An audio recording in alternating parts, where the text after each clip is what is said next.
Dell, a man of questionable fashion sense and a heart perpetually on his sleeve, was no stranger to the dating scene. He approached it with the zeal of a knight-errant, albeit one whose armour was more likely to be found at a car boot sale. His quest? To find true love, or at least someone who could tolerate his collection of rubber chickens? His previous attempts had been, to put it mildly, disastrous. There was the opera singer who used his antique tuba as a flower pot, and the taxidermist who insisted on bringing her work home for dinner.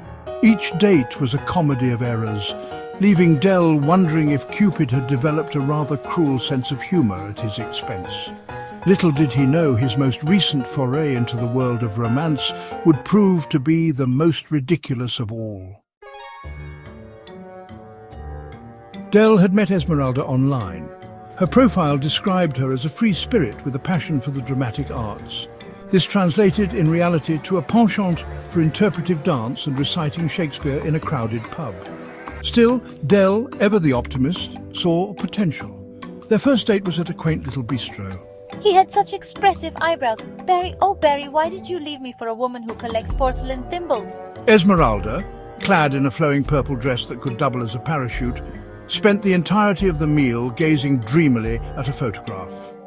Not just any photograph, mind you, but one of her ex-boyfriend, Barry.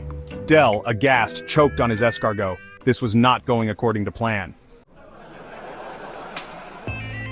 As if things couldn't get any more absurd, a loud voice boomed across the bistro. Esmeralda, my darling, it's me, Tim Walz. A mountain of a man, built like a wrestler, and with a handlebar moustache that could house a family of sparrows, strode towards their table. Tim, but how? Why? Tim Walz puffed out his chest, nearly knocking over a waiter carrying a tray of creme brulee. I've come to win you back, my flower. I've realized the error of my ways, those porcelain thimbles. They mean nothing to me. Dell, witnessing this melodramatic display, felt a wave of panic wash over him. This date was beyond saving. He needed an escape route, and fast. Taking advantage of the commotion caused by Tim Walz's theatrical entrance, Dell made a dash for it.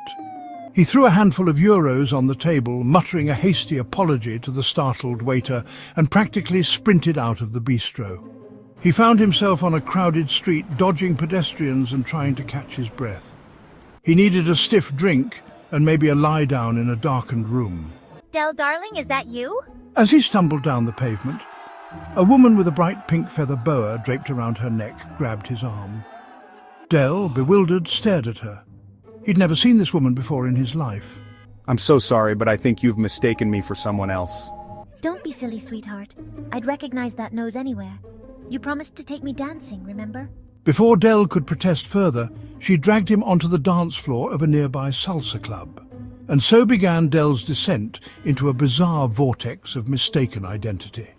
Every woman he encountered seemed to think he was someone named Dell. Each Dell was seemingly adored by these women, despite never having met them before. There was Brenda, a flamboyant parrot enthusiast, who insisted Dell had promised to help her teach her budgie to sing opera. He's got a natural talent, my little Percy, she chirped, holding up a rather disgruntled-looking bird. And you, Dell, you promised to help him reach his full potential. Dell, holding Percy at arm's length and trying to avoid his beady gaze, found himself agreeing to a duet of Figaro with a budgie. And so, with a mix of bewilderment and resignation, Dell prepared for his most unusual performance yet. Then there was Griselda, a stern-looking woman with a passion for goat cheese and competitive knitting. She was convinced Dell had proposed to her on a hot air balloon ride over the Alps. You even wrote me a sonnet, she exclaimed, brandishing a piece of paper with what appeared to be a grocery list scribbled on it. It was the most romantic moment of my life.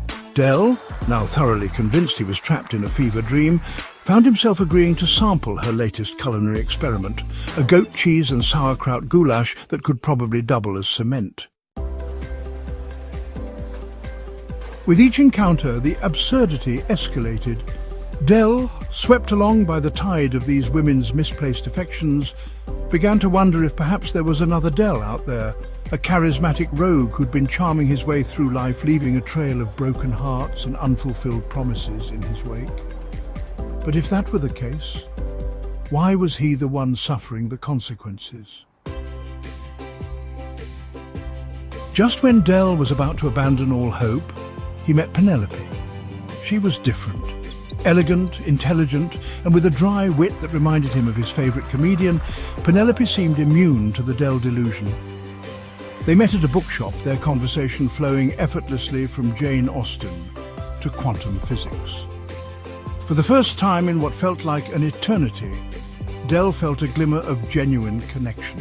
I believe in honesty and open communication, in building a relationship based on trust and mutual respect. Penelope said, her eyes sparkling with warmth. Could this be it? Had he finally found someone who saw him for who he truly was, rubber chicken collection and all? As Penelope finished her sentence, the bell above the bookshop door jingled merrily. A woman with fiery red hair and a voice that could curdle milk stormed in. Dell, there you are. I've been looking everywhere for you. She pointed a menacing finger at a cowering Dell. You promised we'd elope to Vegas and get married by an Elvis impersonator. Penelope, her eyebrows raised, turned to Dell, a mixture of amusement and disbelief on her face. Dell, defeated, could only manage a weak smile. I think I need to change my name.